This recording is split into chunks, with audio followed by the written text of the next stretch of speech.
Alright everyone, so to understand better materials, we've prepared this scene for you. Now with the help of this little guy here that we've created, we're going to be going into our material editor and apply material to this robot here. So how do we start creating materials with Corona Renderer? Well, first of all, we need to make sure that we're using the Corona physical material. So I'm just going to drag another one out here, and I can delete this one for now. And let's start from scratch. Now, the Corona physical material is what I like to call a parameter. Now, parameters are objects that contain information. So in this case, this Corona physical material will contain all of the information that we will feed it, such as the actual color from the material and the other details that we could find inside the PBR materials.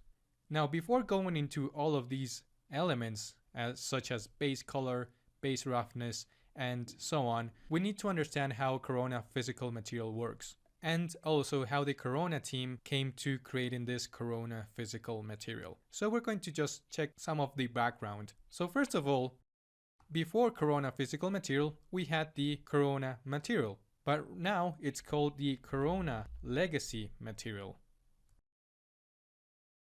The Corona physical material has been around for 7 or 8 months now. Before that, we only used the Corona material, which is now called obviously Corona legacy material. And the reason for which the Corona team decided to create a new material was to create a new parameter that will be more realistic. So remember, the PBR materials stand for physically based rendering, which tries to mimic a real world material, such as concrete or bricks, whatever comes to mind.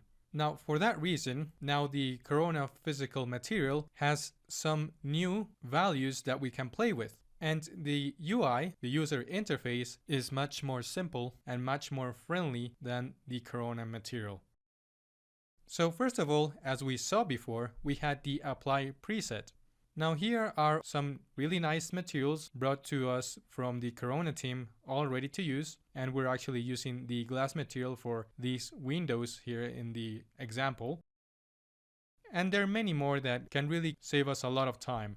Now, before anything, before we start creating a material, we first have to tell this parameter, or this Corona physical material, if the material that we're going to create is going to be a metal or a non-metal. So it's pretty straightforward. Right now, for our little guy here, I'm going to create a non-metal material, and then I'm going to create a metal material just for us to see how all of this works. So first of all, we have the base layer section.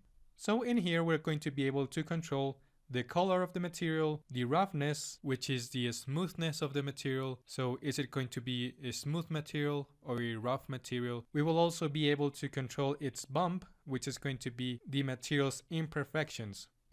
And then we have the IOR, which is the index of refraction value. You can see that some of these options are disabled, and this is because I'm with the non-metal option right here. So some of these values will only be available if I'm using the metal option. I can also decide the color right away, really easy, but this is preferably brought in with some kind of maps that we've seen in the last lecture. Now down here we can control the refraction. So the refraction is basically when the light it's being deflected when passing through a surface. So let's take an example. Let's take the ocean or a pool.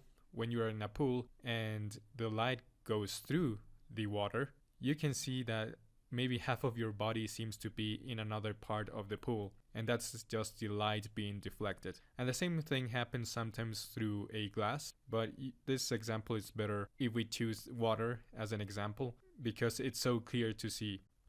And down here we have the opacity, which basically controls the transparency of the material, and the displacement. So for the displacement, let's just imagine a floor with tiles. Now the tiles are separated one from another, right? Now the job of the displacement is basically to bring that gap or that separation from each tile to be a bit more pronounced. This can also be true for a brick wall, for instance. So each brick is separated with a gap. The displacement will bring that gap to a more pronounced level. We're going to go through all of them, so no worries. we can also apply a clear coat layer, and the clear coat layer is going to act on top of our base layer. So remember that this is our base layer in which we'll have, let's say, a wooden material. When we apply a wooden material, the clear coat layer is going to go on top of it. So take it as if we were creating a table, a wooden table. Once we finish this table, we will just apply a varnish layer to it, right? So this is basically the idea of the clear coat layer. Then we have the sheen layer. We're going to be talking about that as we move on. And now the map options. So again, remember when we were looking at the PBR materials, so take the color of the material, for instance. Let's say that we're playing around a wooden material. If we bring in the texture, the actual color of the wood, here in the base color, we would be able to reduce that map's color intensity by reducing the amount here. Now keep in mind that this map options are basically just mixing with the base layer. So by reducing their amount, we're going to basically be reducing this mix between the map that we're bringing in and the base layer. So we're going to be covering that as we go along, so don't worry about it right now. So without further ado, let's start learning in a more detailed way. So practice is the best way that we can get to be very good at something, right? So I'm going to apply this material to my friend here. Going to select the robot and right click and assign material to selection. Now for this example, it's better if you just watch me do it, learn from it, take some notes, and then we can go into our interior scene and apply our knowledge there. So first of all, let's go into the Polyhaven website and get a wooden material there. So once you're in Polyhaven, I'm going to go to the wood section. So I think this plywood material is gonna serve me well. So let's go ahead and download it. Alright, so here I have my material. I'm going to right click and extract it here. So if I go into textures, I'll have all of these textures ready to go. So the color is also called diffuse. Sometimes it's called albedo and sometimes it's called diffuse, but it's basically just our color, or as the physical material likes to call it, the base color. Let's import this to our Slate material on our Corona renderer. So we can just add a map to this Slate material by typing in the Corona bitmap.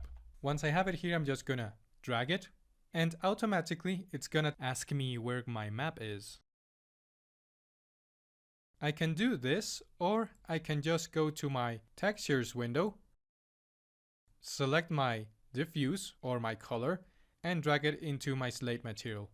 Obviously, here inside my Corona physical material, I have the base color input, and the only thing that I have to do is just by clicking in this little circle here and drag the wire to my base color like so. So now you can see that my Corona physical material has acquired that specific texture. Now if I want to see this image bigger, I'm just going to right click and open the preview window. So I'm just going to make it a little bit bigger, and there it is. Now obviously we have to add all of the maps, but for now we're just going to stay with this one. So now that I have a base color, I can apply it to my robot. So I'm just going to right click and assign material to selection. Now inside my frame buffer, I only want to render my robot just to save my PC's memory. So if I only want to render one region of my viewport, I have this region tool up here. I'm going to select it, and I'm just going to click and drag and tell it that I only want to render this specific region, like so. I'm going to start my interactive render by holding the render and start IR. Alright, so there's my robot. Now we can see that something fun is going on, and this is called the mapping. So the UVW mapping of my robot is not doing very well. So you can see that my texture is not really being applied correctly to my model here. Some parts is just stretched, some parts the scale is wrong, and even in the top part I can't even see the texture itself. So this is because of the UVW mapping. So let's stop this render and talk about that topic. Alright, so back in my shading mode, I can see how my texture maps are being wrapped into this object. Now, the mapping controls the way that a texture is applied onto the surface of an object. Now, if we don't apply any UVW mapping, the texture is not going to know how it's supposed to wrap the whole object. There's a lot of ways in which we can fix this. Now, if we go to our modifiers, we can call in a UVW map modifier. Down here, we have the parameters of this UVW mapping. Right now it's just set as planar. We can move it to cylindrical. So let's just check all of these different types of UVW mapping until we find one that suits my little friend here. So this modifier again is helping me wrap my texture onto an object. We have the shrink wrap and we have the box. So the box option is going to solve 90% of our UVW mapping issues. We also need to give it a length, a width, and a height because our UVW mapping works in 3 dimensions. So we have to give it 3 values. So we don't really have a standard dimensions for the length, width, and height. It's more like trial and error. But for now, I'm going to just type in 300 by 300 by 300. So my UVW mapping or my textures are actually wrapping pretty nice using this kind of values. So I'm going to go back to my frame buffer. So let's go to scene and show frame buffer like so. And now I'm going to start my interactive render again.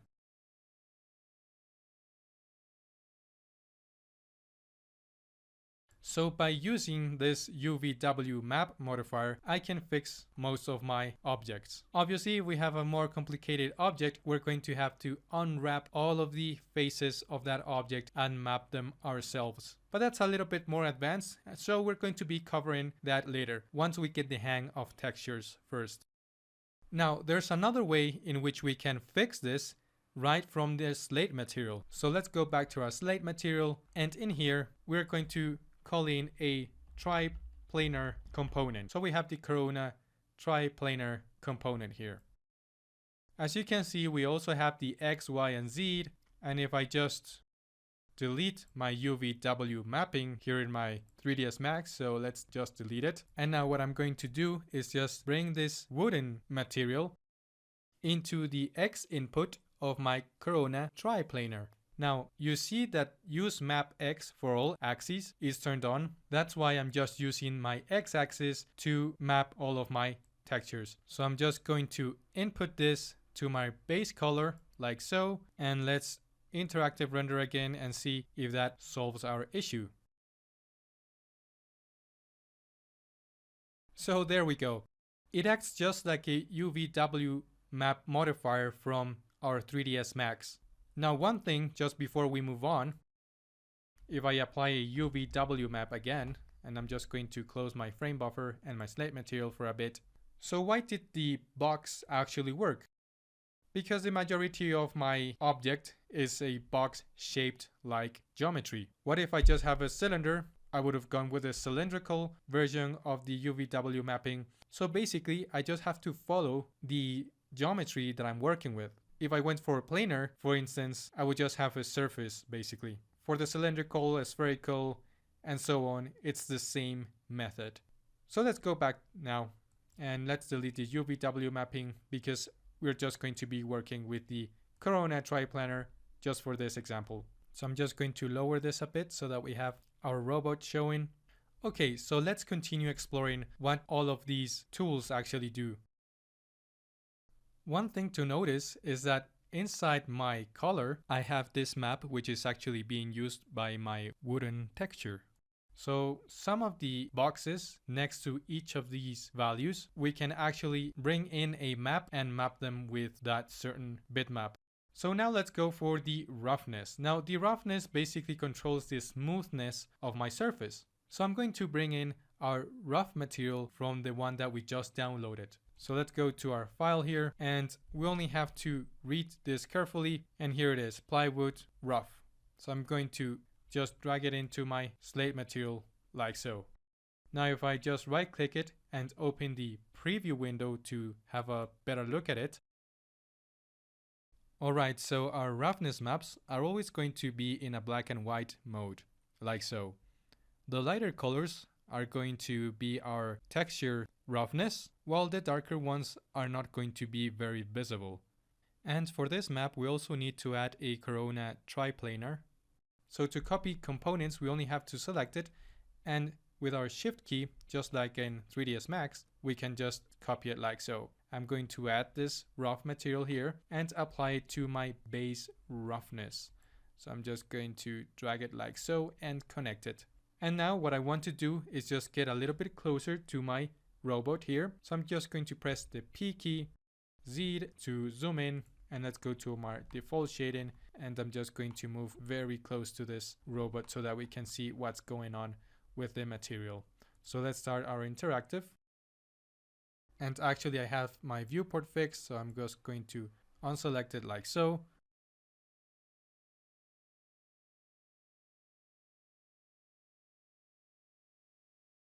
Alright, and here we go. I'm just going to unplug my base rough, and you can just see by doing that I've lost lots of detail. So I'm just going to bring it back in. And now I can see some extra detail and the material looks realistic. Now, first of all, let's just move this all the way to 0. And if I go all the way down here, we have the maps options. So what does the maps option do? It basically just mixes my material or my map here with the actual Corona physical material. So it's just mixing both of these elements together. So if I didn't want to have that much roughness in here, I would just go down here to my maps options, which is going to be this guy here. And I'd say, hey, don't work at 100%, just work 50%. I don't want you there too much. So I'm going to just lower it to 50. And now you can see that by doing that, the material looks much more reflective. And the reason behind this is because my roughness is actually at 0. So this means that my roughness map is completely smooth. So if we just increase this value, we're going to increase the roughness. So let's just add a little bit more of detail here by right-clicking and making this 0.75. There we go. So there's my roughness coming in, and if I just want to go ahead and turn this to 100%, then my roughness is going to be even more pronounced because I'm telling the base rough map to work at 100%, and also the base layer. Okay, so this is actually the Corona physical material layer, is not my actual map. It's working at 0.75, which is 75% basically. Now for our bump option, we can actually use the same map here, the roughness map, onto our base bump. Now let's just drag the same map to our base bump like so. And now let's just start the interactive rendering. And nothing much has changed, just a little bit of extra detail here if you look closely. But now let's just add a little bit of extra bump. So let's go for a 5. Now we can see much more detail in the wood. So mixing the roughness just with the pump, we can get really good results. So this looks like a real wooden toy. However, I think it's too much bump. Let's just go for the value of 3. And there we go. This is looking really nice, just with the base layer options. Okay, so we are not going to use the refraction because this is wood. Still, as the Corona physical material lets us create real materials, it will still be possible. However, I don't think it would be very good to add a refraction value to this. But just for you to see, I'm going to add a 0.3 to make this wood a little bit refractive, like so. So notice that now we have some refraction values coming in, but this is not something that I want for a wooden toy. So I'm going to turn it back to 0 for the moment. Now the opacity value obviously adds some opacity to my material here. So if I just lower it, I'm going to go for 0.3. You can see what happens. So let's keep it at 1. Alright, so for this specific type of material, we didn't get a map for displacement, and it's actually not needed because we have enough detail as it is. Now the clear coat layer. As I was explaining before, the clear coat layer will act as a varnish layer. So let's add some varnish to this wooden toy. Now if I just increase the amount for a bit, all of these options are going to be available. One thing to notice that inside the clear coat layer, it will have its own roughness, its own bump, and its own index of refraction. Now if I just add the value of 1 to this wooden material, let's hit the start interactive render, it's going to add a generous amount of varnish to this robot here. So in order to reduce the reflectiveness from this varnish, I can increase the roughness. So remember that if we have a 0 value in our roughness, it will mean that my object is going to be very smooth. So the values of reflection are going to come in. Because in physical objects, if we have a very smooth surface, it's going to consequently have a very high index of reflection. That's something that we don't want, so to lower this value of reflection, we're going to increase our roughness. So let's go for 0.7 and let's hit the start interactive render again. Alright, this looks much better. I'm going to add a little bit of my region here. Now notice that inside my roughness, I also have this box here in which I can add a map. So this will mean that if I just add an extra map, I would just be telling the roughness to be applied in certain parts of my object and not on all of it. So to do this, I can use the dirt maps. So let's go ahead and grab a dirt map. Now dirt maps are really easy to find. You can just type in Google dirt map and you'll get plenty of options. But for now, we'll use one that I've acquired. So I'm just going to drag it in like so. Alright, so once I'm here with my Corona bitmap of my dirt map, I need to add this dirt map to my amount in my clear coat layer and also to my roughness. So I'm basically telling it that I only want the clear coat to be spotted using this dirt map right here. And the same thing will go for my roughness. So let's go inside our physical material, and inside our amount, we're just going to drag it in here, and notice that I have these boxes which I can add some bitmaps to create a random effect. So I basically don't want to have all of this clear coat layer all over my robot. I only want to have it in certain spots, and I'm telling this to happen with this black and white map. So basically in my white spots is where my varnish is going to be applied, and in my grayish to darker spots, less varnish will appear. And I also need to add a Corona triplanar to this. So let's just copy one and apply it like so. I'm going to double click on this, and I'm going to take this to my clear coat, instance it, and also to my roughness inside my clear coat layer, like so. So now let's start our interactive render again. Alright, so now with the help of the clear coat layer, we've basically created a worn out wooden texture material. Alright people, so thank you so much for listening. I highly suggest you practicing by going into textures.com and getting your favorite material there. So remember that practice is the true key to get good at anything. In the next lecture, we're going to see how we can create a metal material from our Corona physical material. So see you there.